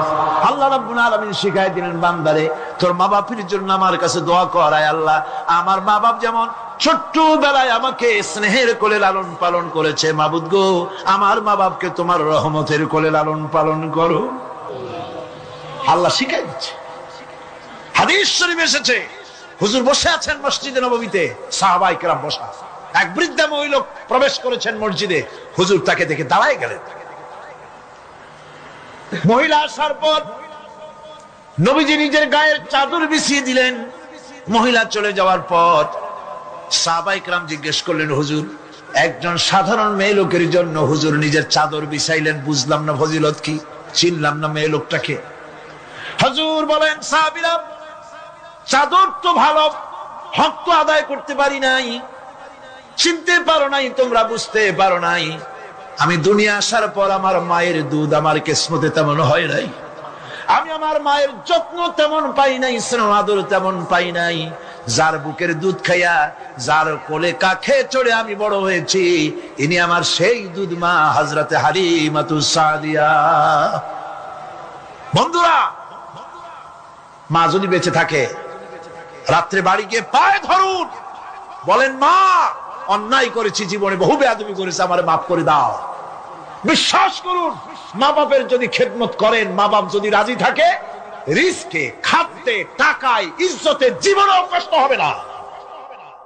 বিপদে অবিচলতার মূর্ত প্রতীক বিশ্বনবী মুহাম্মদ সাল্লাল্লাহু আলাইহি ওয়াসাল্লাম। সর্ব অবস্থায় আল্লাহর উপর ভরসা করে ধৈর্য ধরার ক্ষেত্রে তিনি স্থাপন করেছিলেন এক অনন্য দৃষ্টান্ত। হিজরতের ঘটনা তার প্রকৃষ্ট উদাহরণ। আমার ভাইয়েরা, বিপদে অবিচলতা আমাদেরকে পয়গম্বরেরা শিক্ষা দান করেছেন। আমরা দেখতে পেয়েছি বিশ্বনবী জনাবে মুহাম্মদুর রাসূলুল্লাহ সাল্লাল্লাহু আলাইহি ওয়াসাল্লাম হিজরতের রাত, কাফেরেরা চতুর্দিকে দাঁড়ানো।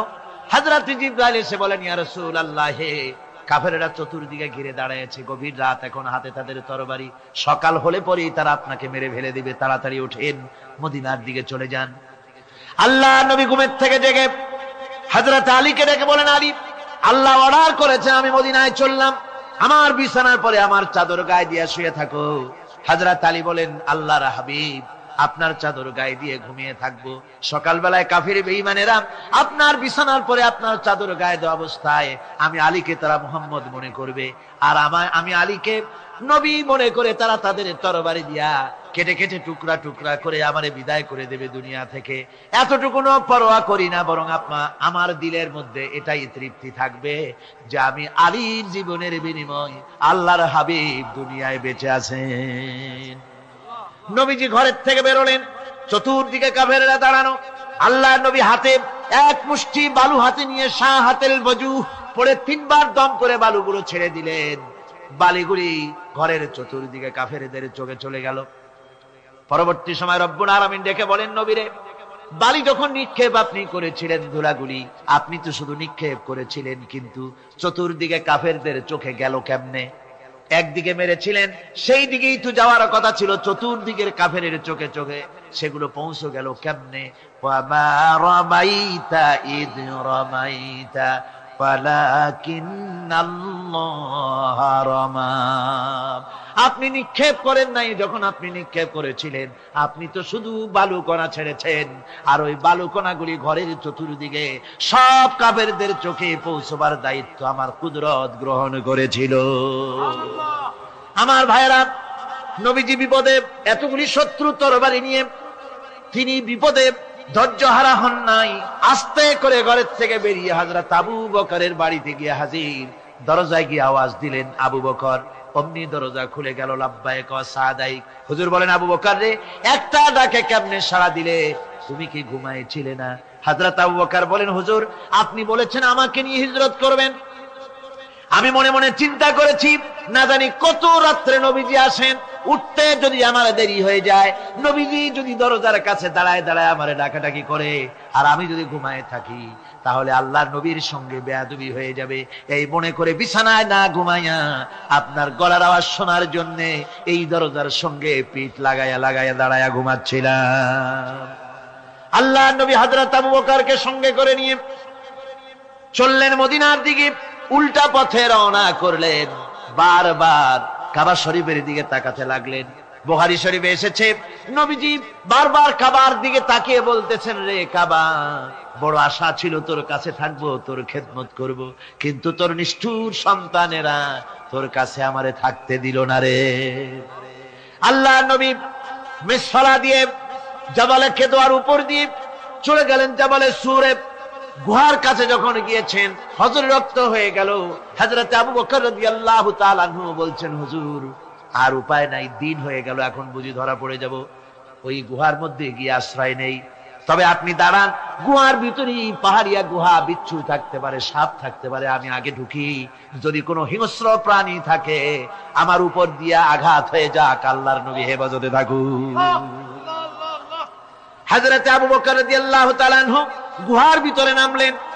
নেমে গুহা সাফ করে হুজুরকে ডাকলেন। হুজুর তাশরীফ ফরমালেন গুহার মধ্যে।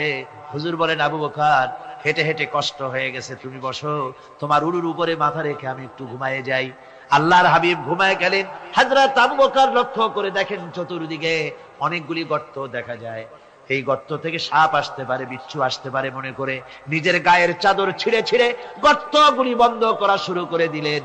কয়েকটা গর্ত বন্ধ করার মতো চাদর আর নাই, পাও দিয়ে চেপে ধরলেন। এক পাহাড়িয়া বিষধর সাপ বেরোবার জন্য চেষ্টা করে বেরোবার পথ খুঁজে না পেয়ে হযরত আবু বকরের পায়ের উপরে দংশন করেছে। বিষের যন্ত্রণায় হযরত আবু বকরের চোখ থেকে পানি দরদর করে পড়ছে। রাসূলুল্লাহর ঘুম ভেঙে গেল। আল্লাহর নবী তাকিয়ে বলেন, আবু বকর, চোখে পানি কেন? বাড়ির কথা বুঝি মনে পড়ে গেছে?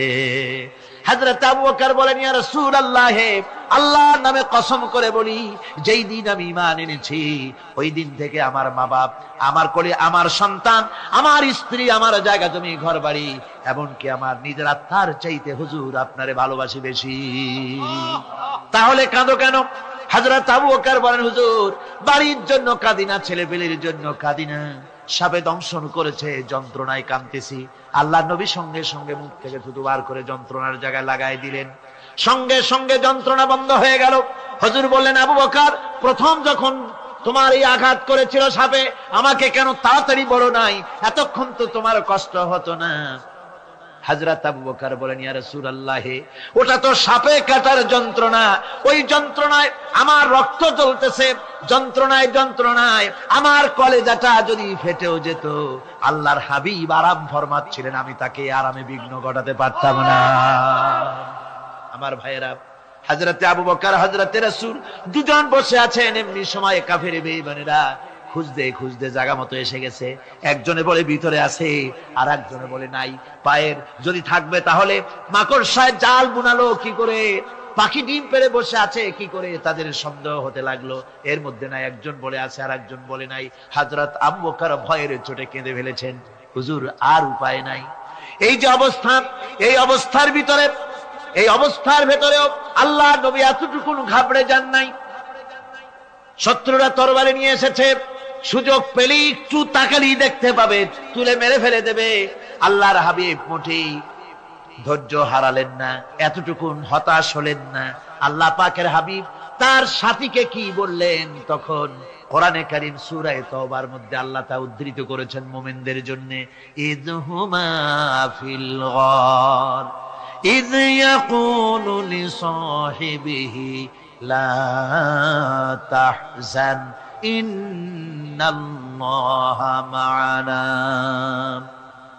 ও আমার সাথী, ও বন্ধু, ভয় করো না, চিন্তা করো না, আমরা মাইনরিটি নই, আমরাই মেজরিটি। তার কারণ আল্লাহ আমাদের সাথে আছেন। সুবহানাল্লাহ। রাসূলুল্লাহ সাল্লাল্লাহু আলাইহি ওয়াসাল্লাম অত্যন্ত সাদাসিধে জীবন যাপন করতেন। হিজরত করে মদিনায় গিয়ে ইসলামী রাষ্ট্র কায়েম করার পরও তার দায়িত্বটা কাটেনি। হাদিসে এসেছে সে কথা। হযরত আবু হুরায়রা রাদিয়াল্লাহু তাআলা আনহু বলেন, আমি রাসূলুল্লাহর কাছে গেলাম, হুজুরকে গিয়ে সালাম করলাম। আল্লাহর নবী সালামের জবাব দিলেন, কিন্তু দেখতে পেলাম মুখ নড়ে, আওয়াজ বের হলো না। কারণ কি? কাছে গিয়ে দেখি নবীজি ক্ষুধার যন্ত্রণায় কথা বলতেছেন, আওয়াজ বেরোতেছে না। এত ক্ষুধা লেগেছে আল্লাহর নবীর। 2-4 দিন চলে গেছে, খাবার নাই। রাসূলুল্লাহ সমস্ত গনিমতের মাল, যাকাত সদকার মালগুলি, খাদ্য দ্রব্যগুলি দুহাতে বিতরণ করেছেন। নিজের পেটে খাবার নাই, মানুষকে দিতেছেন। দিতে দিতে এশার নামাজ পড়ে নবীজি ঘরের মধ্যে প্রবেশ করে হযরত আয়েশা সিদ্দিকা রাদিয়াল্লাহু তাআলা আনহাকে ডেকে বলেন, আয়েশা রে, সারাদিন কষ্ট করেছি, দারুণ ক্ষুধা লেগেছে, তাড়াতাড়ি করে কিছু খাবার আমারে এনে দাও। হযরত আয়েশা হুজুরের ক্ষুধার্ত শ্রান্ত ক্লান্ত চেহারার দিকে তাকাইয়া হযরত আয়েশা কেঁদে ফেলেছেন। হযরত মা আয়েশা কাঁদেন আর বলেন, ইয়া রাসূলুল্লাহ, হে আল্লাহর নামের কসম করে বলি, আমি আয়েশার ঘরে কোনো পানি ছাড়া কোনো খাবার নাই। এই ছিল রাসূলের আদর্শ। হাদিস শরীফে এসেছে, আল্লাহর নবী বলেন, তোমরা যদি রাষ্ট্রীয় ক্ষমতায় যাও, বাড়ি না থাকলে সরকারি খরচে একটা বাড়ি নিতে পারো। তোমার যদি যানবাহন না থাকে, সরকারি খরচে যানবাহন নিতে পারো। ছেলে মেয়ের কাপড় চোপড়, লেখাপড়া, শিক্ষা, চিকিৎসার জন্য যদি না থাকে, তাহলে তুমি সরকার থেকে নিতে পারো।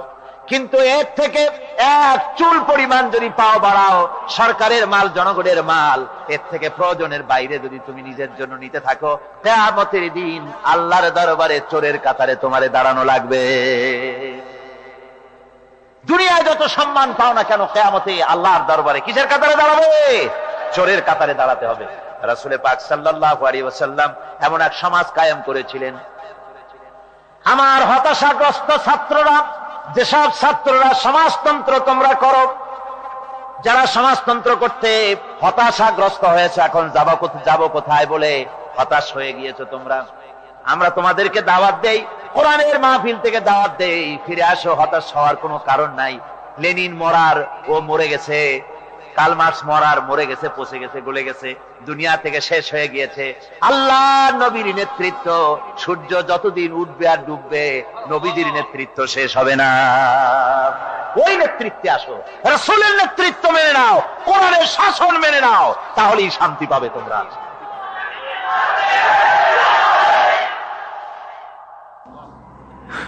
আল্লাহর নবী দুপুরে আরাম করতেছিলেন। হযরত ওমর বলেন, আমি দেখতে গিয়েছিলাম রাসূলুল্লাহকে, আমি যাই সালাম দিলাম, হুজুর উঠে বসলেন। আমি দেখি খেজুরের পাতা দিয়া বুনানো দড়ি, সেই দড়ি দিয়া বুনানো খাটিয়া এখনো মক্কা মদিনায় আছে, যারা হজ করতে গেছেন দেখেছেন। ওই দড়ি দিয়া বুনানো খাটিয়া, ওর উপরে তোশক নাই, বিছানার চাদর নাই, নিজের হাত মোবারক মাথার তলে দিয়া রাসূল শুয়ে আছেন। ওমরকে দেখে হুজুর উঠে বসলেন। ওমর বলেন, আমি রাসূলের পিঠের দিকে তাকায় দেখি দড়িগুলোর দাগ কেটে আছে। আমি সহ্য করতে পারলাম না, আমি শিশুর মতো ডুকরে কেঁদে উঠলাম, বললাম, ইয়া রাসূলুল্লাহ, এই পৃথিবীর কাফির বেঈমানেরা এত শান্তি করলো দুনিয়ায়, আর আল্লাহর হাবিবের পিঠে দড়ির দাগ বরদাস্ত করতে পারছি না। আপনি আমার অনুমতি দেন, একটা তোষক আপনার জন্য বানায় দেই। হুজুর আমার বলেন, ওমর রে শোনো, দুনিয়ায় শান্তি করার জন্য আমি আসি নাই। আমি যদি হুকুম করি উহুদ পাহাড় আমার জন্য সোনায় পরিণত হয়ে যা, উহুদ পাহাড়টা আমার জন্য সোনা হয়ে যেতে পারে।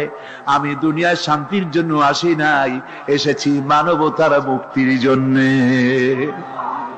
পৃথিবীর মানুষগুলিকে বাঁচাতে এসেছি, সাদা কালো মানুষের ব্যবধান দূর করতে এসেছি। রাসূলুল্লাহ নারীর অধিকার দিলেন, সাদা কালা মানুষের ব্যবধান দূর করে দিলেন। পাহাড় সমান উঁচা সাদা কালা মানুষের অধিকারকে প্রতিষ্ঠিত করলেন, বললেন মানুষে মানুষে কোনো পার্থক্য নাই। আরবের উপরে অনারবের, অনারবের উপরে আরবের, ভাষার সাদার উপরে কালোর, কালোর উপরে সাদার, কোন বর্ণ বৈষম্য ইত্যাদি দিয়ে মানুষের ফজিলত হয় না, মানুষের মর্যাদা বাড়ে। ইন্না আকরামাকুম ইনদাল্লাহি আতকাকুম, মানুষের মধ্যে মর্যাদা তোমাদের মধ্যে আল্লাহর কাছে তার যে ব্যক্তি তোমাদের মধ্যে আল্লাহকে বেশি ভয় করে। সুবহানাল্লাহ কর, সুবহানাল্লাহ কর।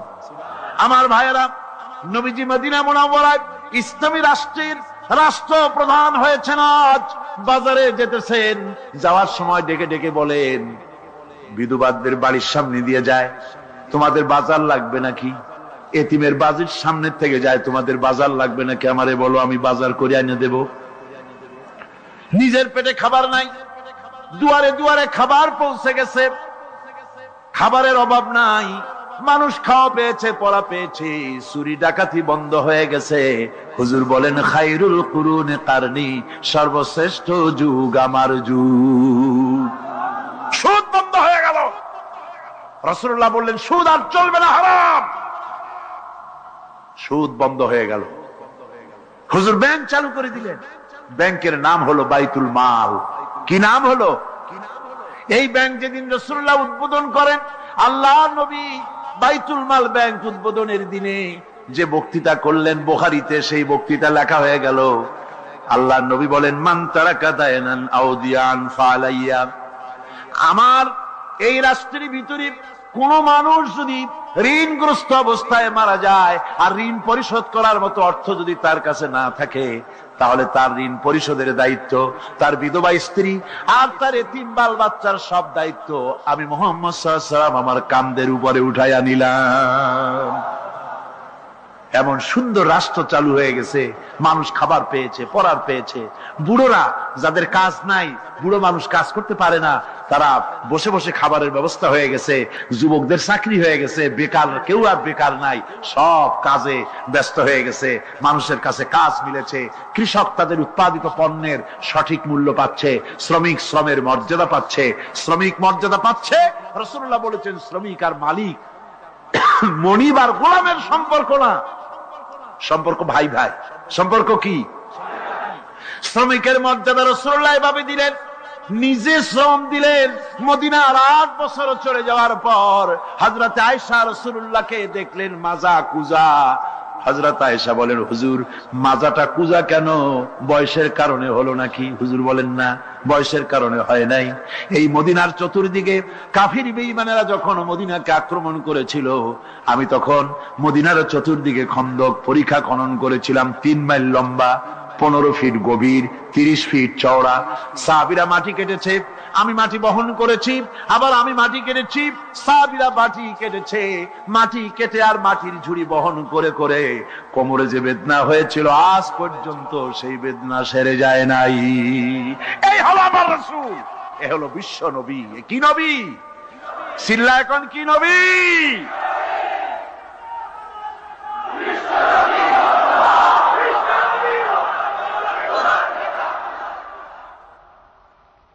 হুকুম করি উহুদ পাহাড় আমার জন্য সোনায় পরিণত হয়ে যা, উহুদ পাহাড়টা আমার জন্য সোনা হয়ে যেতে পারে। আমি দুনিয়ায় শান্তির জন্য আসি নাই, এসেছি মানবতার মুক্তির জন্য। পৃথিবীর মানুষগুলিকে বাঁচাতে এসেছি, সাদা কালো মানুষের ব্যবধান দূর করতে এসেছি। রাসূলুল্লাহ নারীর অধিকার দিলেন, সাদা কালা মানুষের ব্যবধান দূর করে দিলেন। পাহাড় সমান উঁচা সাদা কালা মানুষের অধিকারকে প্রতিষ্ঠিত করলেন, বললেন মানুষে মানুষে কোনো পার্থক্য নাই। আরবের উপরে অনারবের, অনারবের উপরে আরবের, ভাষার, সাদার উপরে কালোর, কালোর উপরে সাদার, কোন বর্ণ বৈষম্য ইত্যাদি দিয়ে নিজের পেটে খাবার নাই, দুয়ারে দুয়ারে খাবার পৌঁছে গেছে, খাবারের অভাব নাই, মানুষ খাওয়া পেয়েছে, পড়া পেয়েছে, চুরি ডাকাতি বন্ধ হয়ে গেছে। হুজুর বলেন খায়রুল কুরুনে কারনি, সর্বশ্রেষ্ঠ যুগ আমার যুগ। সুদ বন্ধ হয়ে গেল। রাসূলুল্লাহ বললেন সুদ আর চলবে না, হারাম। সুদ বন্ধ হয়ে গেল। হুজুর ব্যাংক চালু করে দিলেন। ব্যাংকের নাম হলো বাইতুল মাল। কি নাম হলো? এই ব্যাংক যেদিন রাসূলুল্লাহ উদ্বোধন করেন, আল্লাহর নবী বাইতুল মাল ব্যাংক উদ্বোধনের দিনে যে বক্তৃতা করলেন, বুখারীতে সেই বক্তৃতা লেখা হয়ে গেল। আল্লাহর নবী বলেন মান তারাকা দায়নান আও দিয়ান ফালাইয়া, আমার এই রাষ্ট্রের ভিতরে কোন মানুষ যদি ঋণগ্রস্ত অবস্থায় মারা যায় আর ঋণ পরিশোধ করার মতো অর্থ যদি তার কাছে না থাকে, তাহলে তার ঋণ পরিশোধের দায়িত্ব, তার বিধবা স্ত্রী আর তার এতিম বাল বাচ্চার সব দায়িত্ব আমি মুহাম্মদ সাল্লাল্লাহু আলাইহি ওয়াসাল্লাম আমার কাঁধের উপরে উঠাইয়া নিলাম। এমন সুন্দর রাষ্ট্র চালু হয়ে গেছে, মানুষ খাবার পেয়েছে, পড়ার পেয়েছে। বুড়োরা যাদের কাজ নাই, বুড়ো মানুষ কাজ করতে পারে না, তারা বসে বসে খাবারের ব্যবস্থা হয়ে গেছে। যুবকদের চাকরি হয়ে গেছে, বেকার কেউ আর বেকার নাই, সব কাজে ব্যস্ত হয়ে গেছে, মানুষের কাছে কাজ মিলেছে। কৃষক তাদের উৎপাদিত পণ্যের সঠিক মূল্য পাচ্ছে, শ্রমিক শ্রমের মর্যাদা পাচ্ছে, শ্রমিক মর্যাদা পাচ্ছে। রাসূলুল্লাহ বলেছেন শ্রমিক আর মালিক মনিব আর গোলামের সম্পর্ক না, সম্পর্ক ভাই ভাই। সম্পর্ক কি? শ্রমিকের মর্যাদা রাসূলুল্লাহ এভাবে দিলেন, নিজে শ্রম দিলেন। মদিনার 8 বছর চলে যাওয়ার পর হযরত আয়েশা রাসূলুল্লাহকে দেখলেন মাজা কুজা। হযরত আয়েশা বলেন হুজুর মাজাটা কুজা কেন? বয়সের কারণে হলো নাকি? হুজুর বলেন না, বয়সের কারণে হয় নাই। এই মদিনার চতুর্দিকে কাফির বেঈমানেরা যখন মদিনাকে আক্রমণ করেছিল, আমি তখন মদিনার চতুর্দিকে খন্দক পরিখা খনন করেছিলাম, 3 মাইল লম্বা, 15 ফিট গভীর, 30 ফিট চওড়া। সাহাবীরা মাটি কেটেছে, আমি মাটি বহন করেছি, আবার আমি মাটি কেটেছি, সাহাবীরা মাটি কেটেছে। মাটি কেটে আর মাটির ঝুড়ি বহন করে করে কোমরে যে বেদনা হয়েছিল আজ পর্যন্ত সেই বেদনা সেরে যায় নাই। এই হলো আমার রাসূল, এ হলো বিশ্ব নবী। কি নবী? চিল্লা এখন কি নবী?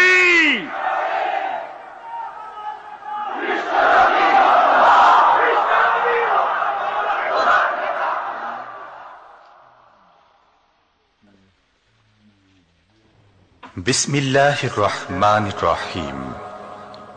সর্বযুগের সর্বকালের সর্বশ্রেষ্ঠ মহামানব রাহমাতুল্লিল আলামিন হযরত মুহাম্মদ সাল্লাল্লাহু আলাইহি ওয়াসাল্লাম, যার জীবনের প্রতিটি অংশে আছে শিক্ষা, মহান রব্বুল আলামিনের অকৃত্রিম বন্ধু রাসূলুল্লাহ সাল্লাল্লাহু আলাইহি ওয়াসাল্লামের জীবন থেকে শিক্ষা গ্রহণ আমাদের সবারই একান্ত কর্তব্য। এখন আমাদের সামনে রাসূল করিম সাল্লাল্লাহু আলাইহি ওয়াসাল্লামের জীবনের নানা দিক নিয়ে আলোচনা করছেন আন্তর্জাতিক খ্যাতিসম্পন্ন মুফাসসিরে কোরআন ও বিশিষ্ট ইসলামী চিন্তাবিদ হযরত মাওলানা দেলোয়ার হোসাইন সাঈদী। শব্দগ্রহণে মাহসিন সাউন্ড সিস্টেম, প্রযোজনায় সিএইচপি, পরিবেশনায় স্পন্দন অডিও ভিজুয়াল সেন্টার, ঢাকা। আল্লাহ রাব্বুল আলামিন বলেন মা ইয়ানতিকু আনিল হাওয়া ইন হুয়া ইল্লা ওয়াহিয়ুন ইউহা। আমার নবী নফসকে অনুসরণ করে, প্রবৃত্তিকে অনুসরণ করে কোনো কথা বলেন না। আমার নবী যেটা বলেন সেটা হলো ওহী। আমি যা বলতে বলি তাই তিনি বলেন। ওয়ালাউ তাকাওয়ালা আলাইনা বা'দাল আকাবিল। আমার নবী যদি নিজের থেকে বানিয়ে কোন কথা যদি কোরআনের ভিতরে আমার নামে চালায় দিতেন, আমি আল্লাহ রাব্বুল আলামিন আমার নবীর ডান হাতকে চেপে ধরতাম, আর তার কণ্ঠ নালীকে আমি আল্লাহ রাব্বুল আলামিন কেটে ফেলে দিতাম। তিনি যা বলেছেন সব কার কথা? আল্লাহ পাকের কথা। তিনি হচ্ছেন গোটা বিশ্বের সর্বশ্রেষ্ঠ চরিত্রের আধার। তার চরিত্রের সার্টিফিকেট আল্লাহ পাক দিচ্ছেন। চরিত্রের সার্টিফিকেট কে দিলেন? আল্লাহ পাক দিয়েছেন। কোরআনে কারীমের মধ্যে আল্লাহ রাব্বুল আলামিন বলেন, ওয়া ইন্নাকা লাআলা খুলুকিন আযীম। নবী হে, আপনি হচ্ছেন পুত পবিত্র চরিত্রের উপরে প্রতিষ্ঠিত। সুবহানাল্লাহ ওয়া বিহামদিহি। আপনি শ্রেষ্ঠ চরিত্রের উপরে প্রতিষ্ঠিত। দেখুন, রাসূল করিম সাল্লাল্লাহু আলাইহি ওয়াসাল্লাম নবুয়ত পাওয়ার পর যখন তিনি ঘরে প্রবেশ করেছেন, সর্বপ্রথম হযরত জিবরাইলের সঙ্গে জীবনের প্রথম দেখা। ভয় পেয়েছেন, শরীরে জ্বর এসেছে এবং হযরতে খাদিজাকে গিয়ে বলছেন যে আমাকে ঢেকে দাও, আমি ভয় পেয়েছি। হযরতে খাদিজাতুল কুবরা রাদিয়াল্লাহু তাআলা আনহা তিনি রাসূলকে বলছেন, আবুল কাসেম, হে কাসেমের পিতা, আপনার ভয় পাওয়ার কোনো কারণ নাই। আপনাকে জিন বা শয়তান কোনো অনিষ্ট করতে পারে না, কারণ আপনি এতিমদেরকে, মিসকিনদেরকে খেতে দেন, আপনি বিধবাকে আশ্রয় দেন, আপনি প্রতিবেশীর হক আদায় করেন, আপনি আত্মীয়দের হক আদায় করেন। কি সার্টিফিকেট দিচ্ছেন? স্ত্রী তো স্বামীর জন্য ভালোবাসা দিতে পারে, মহব্বত দিতে পারে, জান দিতে পারে, কিন্তু ঈমান তো আনতে পারে না। ঈমান আনা তো এত সহজ ব্যাপার না। কিন্তু রাসূল করিম সাল্লাল্লাহু আলাইহি ওয়াসাল্লাম যখন তাকে তাওহীদের দাওয়াত দিলেন, রিসালাতের দাওয়াত দিলেন এবং বললেন আমি নবী, হযরত খাদিজা এক মুহূর্ত দেরি করেন। হযরতে খাদিজা তার কাছে রাসূলুল্লাহ যখন রিসালাতের দাওয়াত পেশ করলেন, সঙ্গে সঙ্গে হযরত খাদিজা পড়ে নিলেন, লা ইলাহা ইল্লাল্লাহু মুহাম্মাদুর রাসূলুল্লাহ। জোরে জোরে পড়েন, লা ইলাহা ইল্লাল্লাহ, লা ইলাহা ইল্লাল্লাহ।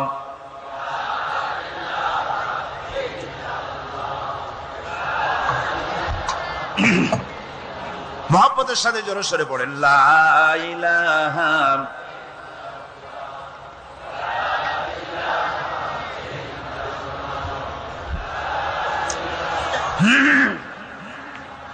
লা ইলাহা ইল্লাল্লাহু মুহাম্মাদুর রাসূলুল্লাহ।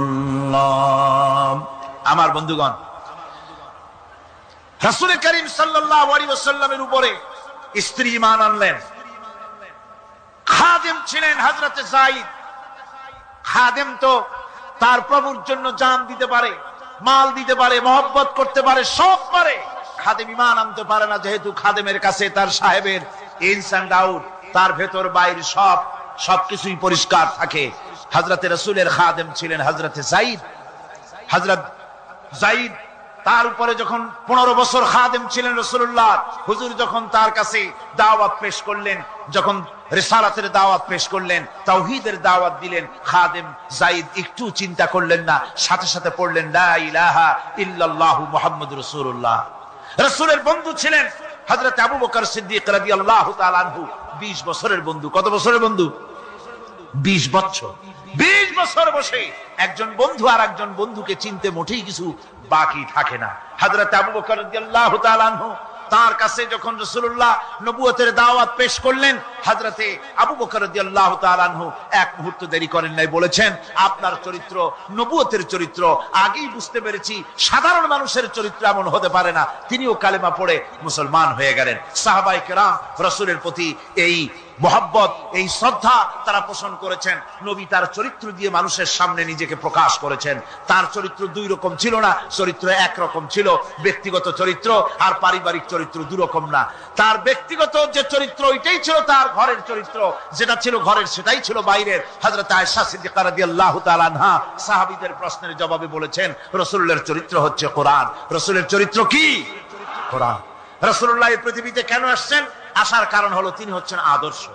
আল্লাহর নবী বলেছেন লাকাদ কানা লাকুম ফি রাসূলিল্লাহি উসওয়াতুন হাসানা, তোমাদের জন্য গ্রহণযোগ্য মহত্তম আদর্শ হতেছে তোমাদের রাসূল। তোমাদের রাসূলের ভিতরেই তোমাদের আদর্শ রয়েছে। তার কাছ থেকে তোমরা আদর্শ গ্রহণ করো।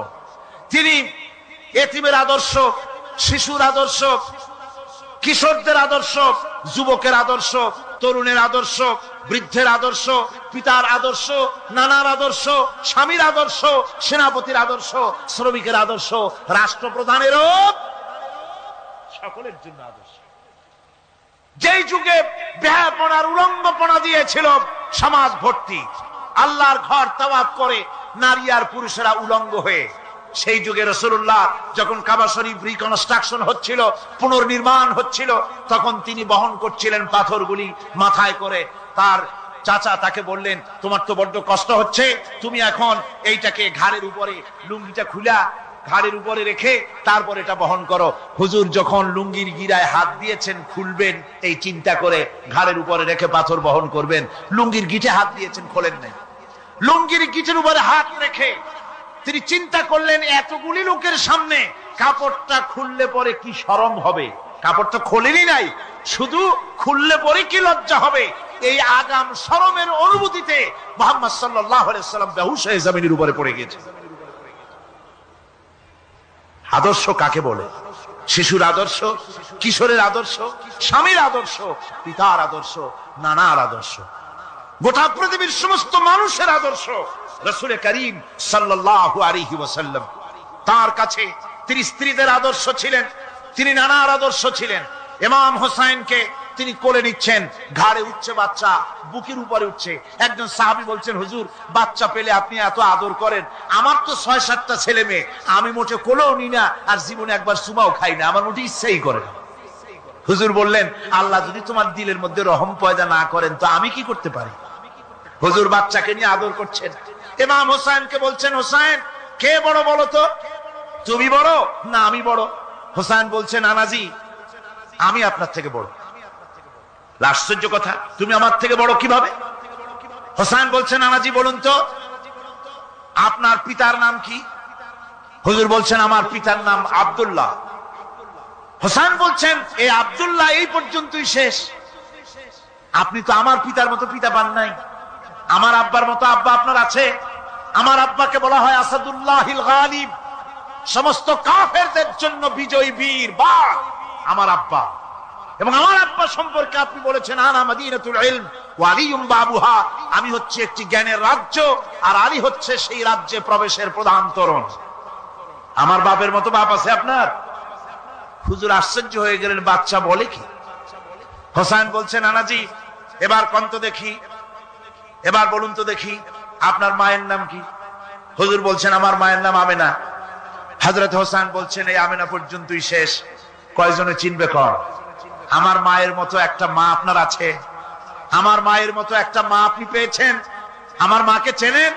আমার মা হচ্ছেন জান্নাতের সাইয়্যিদাতুন নিসা, জান্নাতের সমস্ত মহিলাদের সরদারিনী আমার মা ফাতিমাতুজ জাহরা রাদিয়াল্লাহু তাআলা আনহা। আমার মায়ের মতো একটা মা আপনি পেয়েছেন? হোসেন বলছেন, নানাজি আরো বলবো নাকি? কয় হ্যাঁ বলো। বলছেন, নানাজি এবার কোন তো দেখি আপনার নানার নাম কি? হুজুর বলছেন, আমার নানার নাম আব্দুল ওয়াহাব। হোসেন বলছেন, এবার আপনি মানুষের কাছে জিজ্ঞেস করেন কয়জন এই আব্দুল ওয়াহাব রয়েছেন? আপনি কি আমার নানার মতো একটা নানা পেয়েছেন? আমার নানাকে আপনি জানেন? আমার নানা সাইয়্যিদুল মুরসালিন, আশরাফুল আম্বিয়া, রাহমাতুল লিল আলামিন, বিশ্বনবী জনাবে মুহাম্মদ রাসূলুল্লাহ সাল্লাল্লাহু আলাইহি ওয়াসাল্লাম।